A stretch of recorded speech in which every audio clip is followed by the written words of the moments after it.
यह economics class 10th की book आर्थिक विकास की समझ, जिसमें हमारे काफ़ी मेन टॉपिक्स आपको देखने के लिए मिल जाते हैं। इसके मैं 3 चैप्टर्स कंप्लीट कर चुकी हूँ। मेरे 2 चैप्टर्स इसमें और रहते हैं जो कि मुझे पढ़ने हैं। ये एनसीईआरटी की बेसिक बुक है क्योंकि आपका सिलेबस जो है एनसीईआरटी से ही कवर हो सकता है कंपेयर टू एनी गाइड और एनी प्रेफरेंस बुक।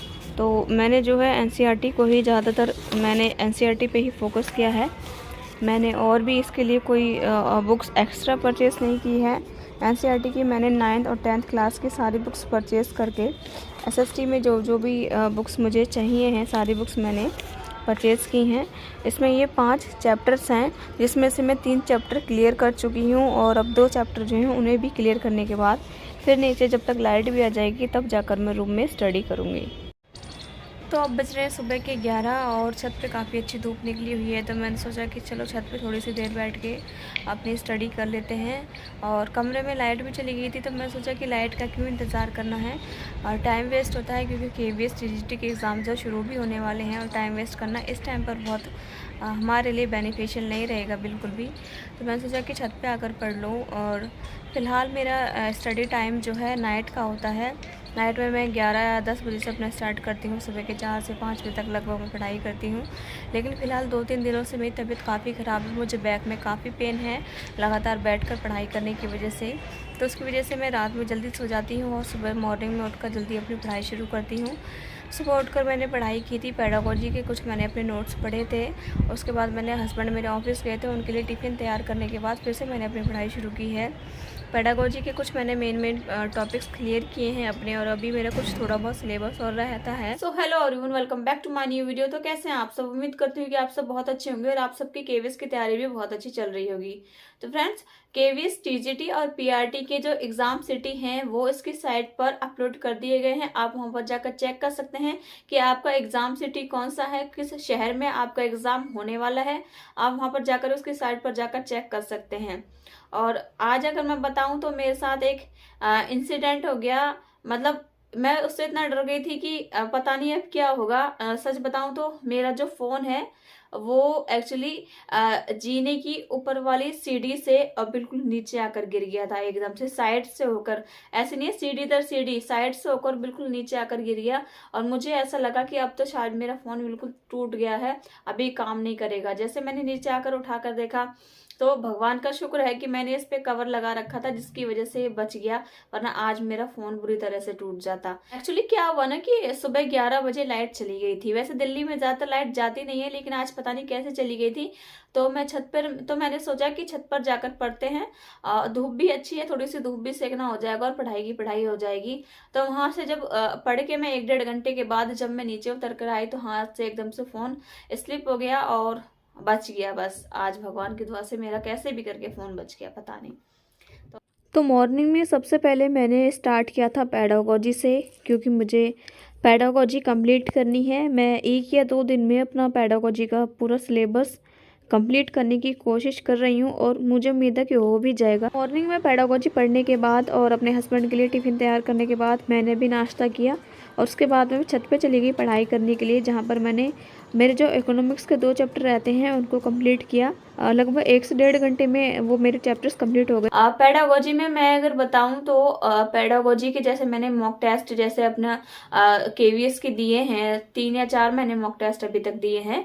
तो उसमें जो है एनईपी 2020 जो है नेशनल एजुकेशन पॉलिसी जो है, उसमें से क्वेश्चन कई बार आ रहा है। एनसीएफ 2005 में से भी आया है और नेशनल पॉलिसी जो है 1986 वाली, उसमें से भी क्वेश्चन आ रहे हैं। तो यानी कि पॉलिसीज जो भी हैं एजुकेशन से रिलेटेड, इनको आप जरूर पढ़ लेना अगर अभी तक नहीं पढ़ा है। वैसे तो पढ़ ही लिया, सबको पता है कि ये बहुत इंपॉर्टेंट टॉपिक्स हैं, फिर भी अगर नहीं पढ़ा है तो आप जरूर से इसे पढ़ लेना। और दूसरी चीज, मैंने क्वेश्चंस देखे हैं मेथड में से, जो भी विधियां हैं शिक्षण की, जैसे आगमन निगमन विधि होगी, इस तरह की जो भी विधियां हैं, इनको आप एक बार जरूर पढ़ लेना। ये क्या है ना कि ये काफी छोटे छोटे से टॉपिक्स हैं और इजी से कवर हो जाते हैं, लेकिन इनमें से हर बार क्वेश्चंस आपके ज़रूर पूछे जाते हैं।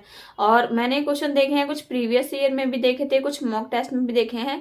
प्रयोजनवाद, व्यवहारवाद, संरचनावाद, प्रकार्यवाद, इन ये जो भी वाद हैं इनसे भी क्वेश्चन ज़रूर से ज़रूर पूछे जाते हैं। और जो भी सिद्धांत इसमें दिए गए हैं, जैसे थॉर्नडाइक है, कोलबर्ग है, वाइगोत्स्की है, ये तो आप सबको पता है कि कितने इंपॉर्टेंस रखते हैं। और जो हमारा RTE 2009 का है, राइट टू एजुकेशन 2009, इसमें से भी क्वेश्चन आ रहे हैं। मैंने देखा है, प्रीवियस ईयर में भी देखा है इसमें से मैंने क्वेश्चन, और मैंने जो है मॉक टेस्ट में भी इसमें से क्वेश्चन देखा है। तो आप ये सारे कुछ टॉपिक्स हैं जिन्हें आपको पढ़ लेना चाहिए मेरे हिसाब से, तो क्योंकि ये बहुत इंपॉर्टेंट है। अगर नए सिलेबस के अकॉर्डिंग आपके पास बुक्स है अवेलेबल, आपने खरीदी है, परचेज की है, तो बहुत अच्छी बात है। लेकिन अगर आपने बुक परचेज नहीं की है नए सिलेबस के अकॉर्डिंग जो नई बुक्स आई हैं, तो इसके लिए आप क्या कर सकते हैं कि आप यूट्यूब चैनल्स पे पढ़ाई तो जरूर करते होंगे, पेडागोजी से रिलेटेड वीडियो तो जरूर देखते होंगे, कोई ना कोई ऐसा टीचर तो जरूर होगा जिसे आप फॉलो करते होंगे। तो उनके टेलीग्राम्स भी होते हैं, टेलीग्राम चैनल्स भी होते हैं, आप वहां जाकर उनके PDF से भी नए सिलेबस के अकॉर्डिंग नोट्स पढ़ सकते हैं, आपको इजिली मिल जाएंगे। जैसे कि अगर मैं बात करूं तो लेट्स लर्न नाम से जो चैनल है, जहां पर हिमांशी सिंह मैम जो है पढ़ाती हैं पेडागोजी, उन्होंने अपने लेट्स लर्न स्क्वाड नाम के जो टेलीग्राम चैनल है उस पे उन्होंने नोट्स अवेलेबल किए हैं, PDF उन्होंने शेयर की है नए सिलेबस के अकॉर्डिंग। आप वहां पर जाकर इनको PDF को रीड कर सकते हैं। तो चलिए, मैंने पेडागोजी मॉर्निंग में पढ़ी थी, और अब मैंने सोचा कि इकोनॉमिक्स के जो मेरे 1 या 2 चैप्टर रहते हैं आज मैं उनको कंप्लीट कर लेती हूँ। उसके बाद फिर से मुझे पेडागोजी पढ़नी है, क्योंकि पेडागोजी का सिलेबस अभी भी मेरा कंप्लीट नहीं हुआ है। मुझे कैसे भी करके वो सिलेबस कंप्लीट करना है। अब मैंने फिर से पेडागोजी पढ़ना शुरू किया है, क्योंकि मुझे इसका कोर्स जल्दी से जल्दी कंप्लीट करना है। जो भी मेरे चैप्टर्स रहते हैं, कुछ मैंने इसके नोट्स बनाए हैं यूट्यूब वीडियोस देखकर। जो छोटे छोटे से टॉपिक्स हैं जिनके बारे में मैंने आपको वीडियो में बताया है, वो मैंने सारे यूट्यूब से पढ़े हैं, ताकि जल्दी से मेरे कवर हो जाएं।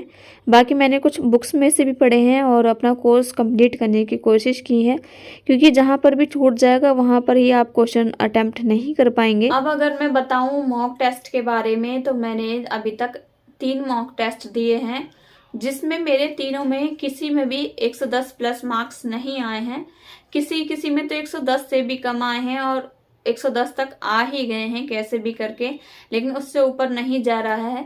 और जबकि ये बहुत ही कम मार्क्स हैं, क्योंकि 140 से नीचे तो हम सोच भी नहीं सकते कि हमारा मेरिट में कहीं भी नंबर आ सकता है, क्योंकि इंटरव्यू का रेशियो जो है वो 30 है, लेकिन रिटन का जो रेशियो है आपका 70% रहने वाला है। इसलिए ज़्यादा फोकस जो है रिटन पर होना चाहिए।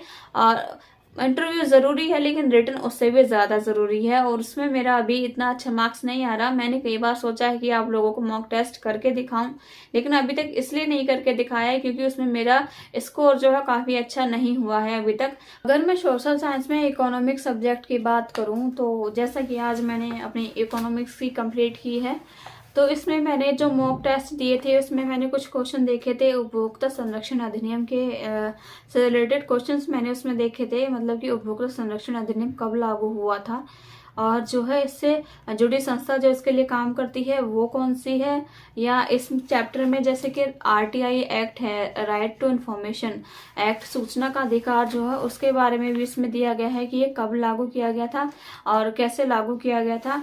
तो ये बहुत ही इम्पोर्टेंट चैप्टर है। मैंने एक मॉक टेस्ट दिया था, उसमें से 3 क्वेश्चन ऐसे थे जो इस वाले चैप्टर्स में से ही थे। उपभोक्ता का अधिकार नंबर 5 जो चैप्टर है, लगभग 3 क्वेश्चन उस मॉक टेस्ट में इसी चैप्टर में से थे। तभी से मैंने सोच लिया था, कॉपी में इसको लिख लिया था कि मुझे अभी ये वाला चैप्टर पढ़ना है। जब मैंने इसमें चैप्टर फर्स्ट यानी कि विकास देखा, तो इसमें भी काफी इंपॉर्टेंट क्वेश्चन इसमें मुझे मिले, जैसे कि SDI यानी कि मानव विकास सूचकांक के बारे में इसमें दिया है। सेकंड चैप्टर जैसा कि इसमें है भारतीय अर्थव्यवस्था के क्षेत्र, यानी कि अर्थव्यवस्था के प्रथम क्षेत्र कौन से होते हैं, द्वितीय क्षेत्र कौन से होते हैं और तृतीय क्षेत्र कौन से होते हैं, जो आपने कई बार पढ़ा भी होगा। इकोनॉमिक के प्राइम सेक्टर, सेकेंडरी सेक्टर कौन से होते हैं, जैसे कि कृषि वगैरह है और बिजनेस वगैरह, ये कौन से सेक्टर में आते हैं, ये सारी चीजें इसमें दी गई हैं।